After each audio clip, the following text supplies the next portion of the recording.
Happy Friday. It's time for the Security Token Show, everybody. Kyle, you're my co-host. It's good to see you as always. You're looking great. Not just that STM swag you're wearing there.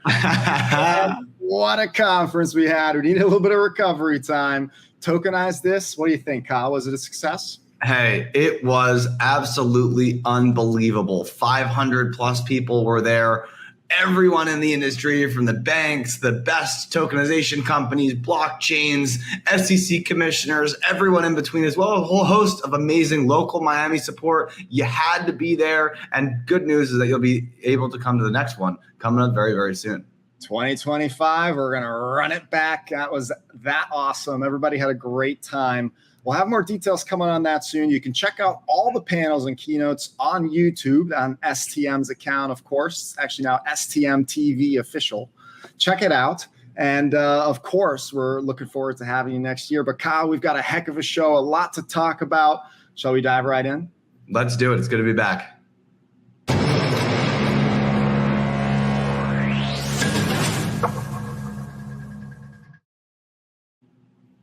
And of course, we are joined by the grace of Nico Pantelis, who's a partner at Blue Bay Ventures, a prolific investor in the RWA space. If you haven't seen the show before, Nico, you're of course in Dubai. Thanks for joining us as always. How are you? Guys, how are you guys doing? Are we feeling it this week? Are we feeling it, the buzz? The excitement is in the air. Excitement. By the way, congratulations on the event. I heard it was a big success. You know, my personal agenda, I couldn't make it this year, but I'll be there in the next event. We'll be I know you're buzzing. Trying to get us over to do it in Dubai, so we may just have to do just that. I know. You know me too good already. That's not the point of the show today. We do thank everybody that came out, but wow, what a week. This might be the biggest thing that's ever happened to U.S. regulation in a couple of different ways. Both, of course, with the ETHA ETF approval, but also with some legislation action, which nothing ever gets passed in the House. That's the problem. Dozens of bills get thrown in the mix every year, but nothing makes its way. And now, for the first time ever, 2 crypto-related bills are making their way to the Senate. That's, I think, a pretty big deal. One, obviously, summarized shortly as anti-CBDC.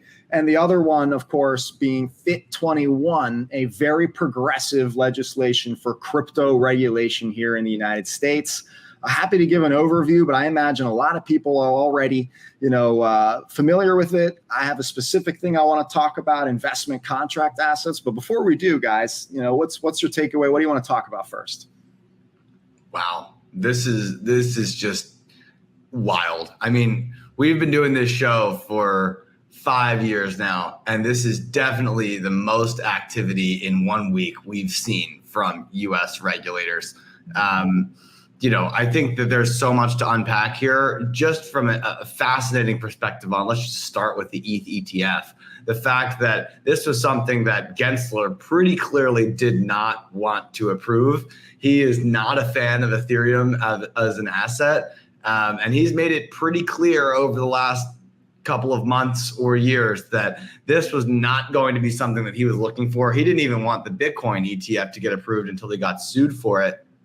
And so it's a pretty fascinating 180-degree reversal, which shows that there are some pretty serious rumblings within the political circuit around crypto as an opportunity. And there's a lot of reasons we could point to for what that potentially means. Perhaps we get into it, maybe we don't. But I think it is just a really interesting thing to see the 180 reversal from a lot of the SEC on this process, because again, it didn't seem like they wanted to get this thing approved. I think that that's a fascinating development that we'll see rippling more than just in these couple of House approvals. Nico, what's got your eye?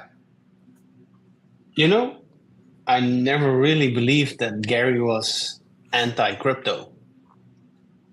If you know his earlier days when he was still teaching at, what was it, Yale, I think? MIT, he had crypto courses, and he was preaching back in those days.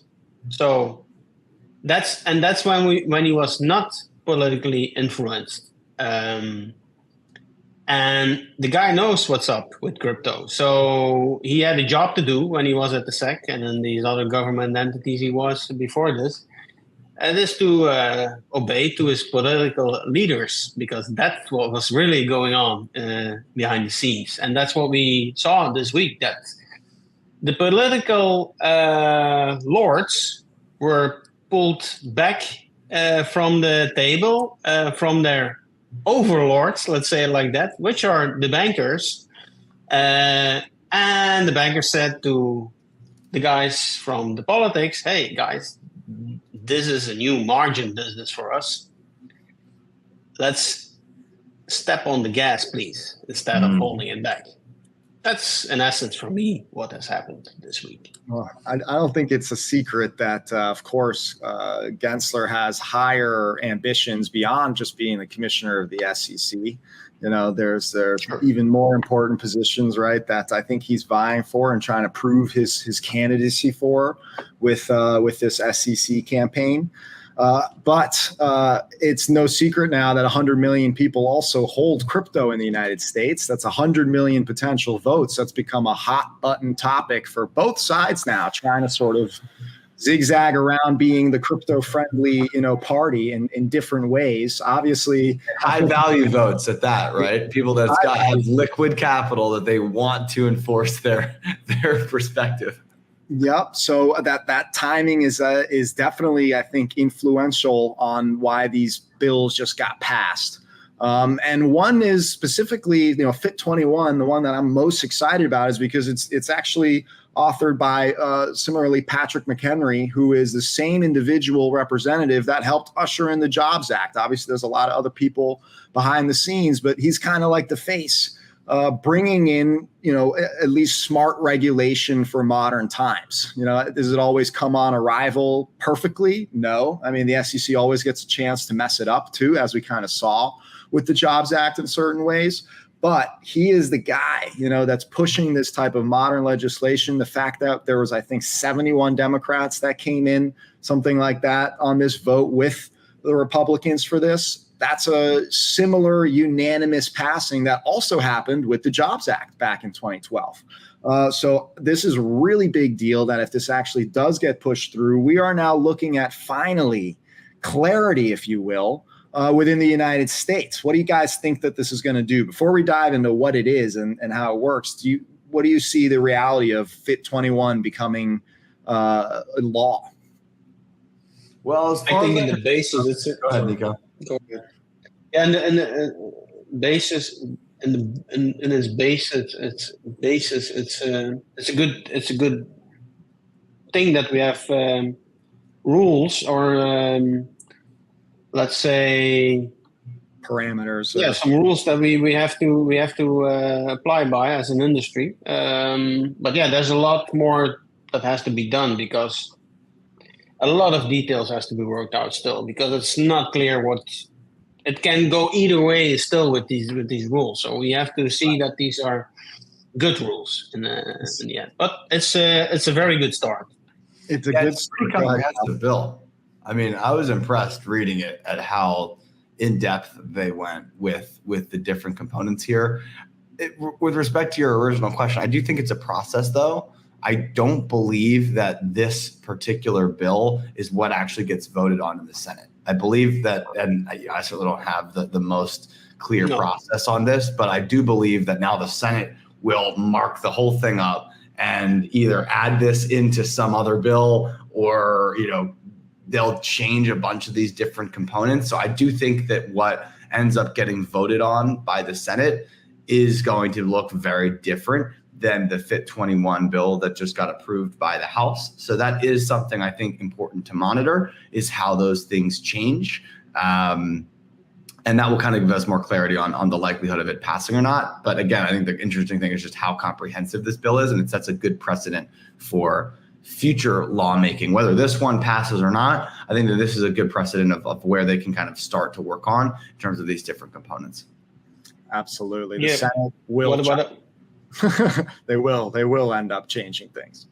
What I liked most about that bill, or the first proposal, is that we are getting a clear direction on what are digital commodities and what are digital securities. That's, in essence, for me, the US is starting to get more clear on, and this is very, very important for this industry because this is the core of actually everything. Make an adjustment to the Howey test, so that's pretty fascinating.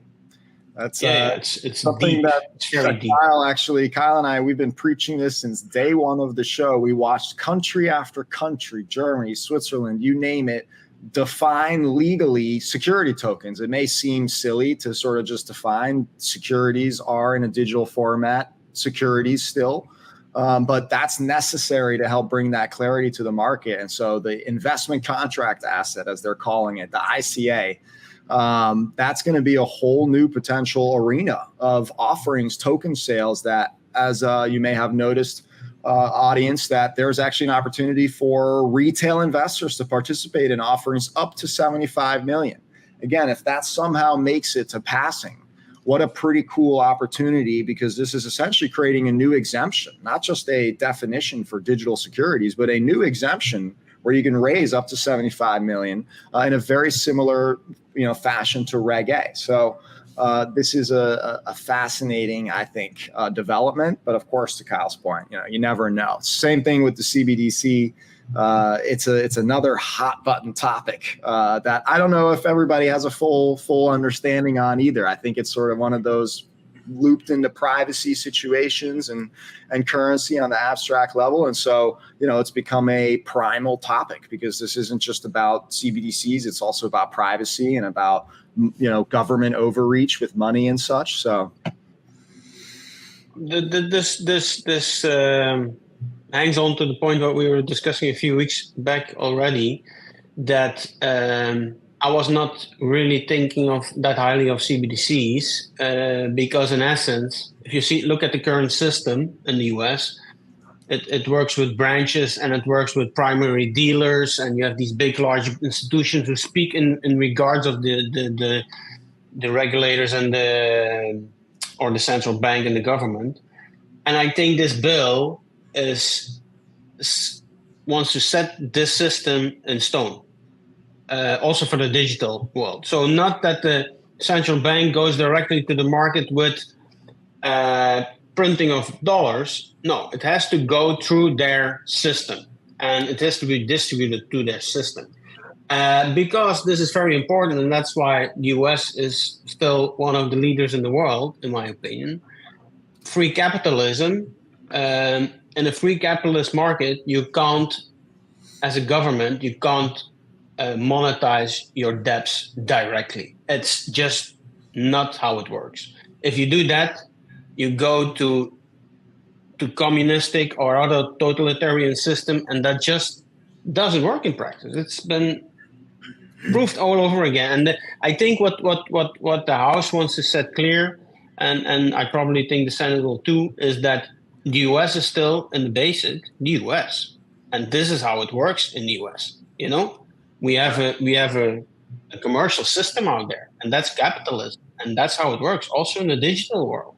And this is what for me, this was the most important bill. The anti-CBDC or the opposition to CBDCs, that was very important in my opinion. What are your thoughts? It's interesting. Like at some point, the money supply will be tracked on a digital ledger, right? So it is kind of an interesting theoretical question. And honestly, of all people, I think Herwig would have a really interesting perspective here. And this is maybe a conversation for another day on a slower news week, but kind of where does the CBDC actually fit in and make sense, and what limitations are kind of appropriate for that? / the other side of it is, at what point do private currency issuers become a real threat potentially to a Federal Reserve or something like that? Those are, I think, a lot of interesting philosophical questions. This is another one I see unlikely to being passed by the Senate, just due to the fact that limiting the Federal Reserve's abilities seems less likely than clarifying in some different way. So it'll be fascinating to see how this one turns out. It's not limiting, in my opinion. It's just let the market do the distribution and let the market feel what the need is for these digital dollars. That's in essence what now happens also. It's Yeah, sure. Two sides of the same coin, I think, in a lot of ways, but makes sense. Well, it's a heck of a week. ETH approvals, I think, is also, you saw the pump in price with Ethereum. a commodity.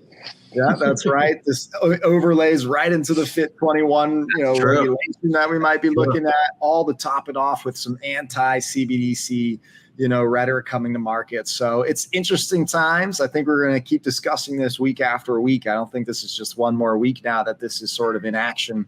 Everyone's going to watch this very closely, especially with the political race coming up. So, Nico, thanks once again for joining us. We hope to catch you again next week.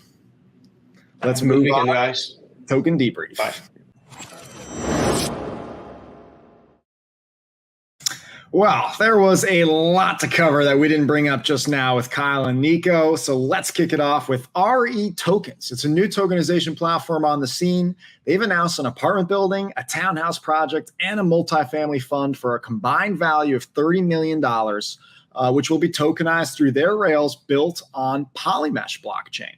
And speaking of real estate and other RWAs, re.al, re.al, a layer 2 RWA protocol with over 190 tokenized properties on the chain, is launching its mainnet, claiming to return 100% of its revenue to users, including sequencing fees and protocol revenues. It's powered by the Arbitrum Orbit and built on the Gelato Rollup as a service platform. So re.al's new permission layer 2 will aim to bridge RWAs and DeFi. And we saw some institutional activity as well. MUFG, which is the world's 5th largest bank based in Japan, they announced their JPYC stablecoin. That stablecoin is issued, of course, on their own ProgMat blockchain. It'll be used as part of the announcement with ClimaDAO for settlement of tokenized carbon credits. So this includes the functionality to retire carbon credits as well. But of course, another use case of we need liquidity products and settlement solutions, like in this case, the Japanese yen stablecoin for this carbon credit market. And we also saw the World Bank issue a $200 million Swiss franc bond using the Swiss franc CBDC. That's, of course, means that they're working with the central bank in Switzerland there. It's two big banks working together. It's very interesting as they look to validate tokenization efficiencies through settlement and more. But this comes at an interesting time, given that the U.S. just passed a bill in the House to ban a CBDC in the United States. We also need to congratulate Plume Network, by the way. They've raised $10 million from prolific investors like Galaxy Digital, Han Ventures, and SV Angel, as well as many more. Similar to re.al, Plume is another layer 2 designed to bridge RWAs to DeFi, and they claim to have over 80 projects working on tokenization across collectibles, alternative assets, synthetics, luxury goods, real estate, and more. And kind of going over to a little bit more of a regulated world, we saw Prometheum make headlines again, causing a bit of an uproar by once again labeling Ethereum as a security, which of course benefits their regulatory status as a special purpose broker dealer. They've announced that they have a new custody solution where they named Ethereum a security. And of course, Prometheum aims to be a broker for all cryptos in that regard, as well as RWAs. And they're positioned pretty well if the SEC has their way, which isn't looking so good lately. And finally, a shout out to Bricken, HedgeGuard, Vertalo, and Zonix for being selected out of 700 applicants for the Digital Asset Scale Accelerator program by PwC. And as one of the big four accounting firms, PwC, the aim for the program is to connect these startups to big corporate clients of theirs, which likely means that we'll see some big name wins for these four companies in the future from this. And that's the Token Debrief. Let's see who Kyle and I chose for our winners this week.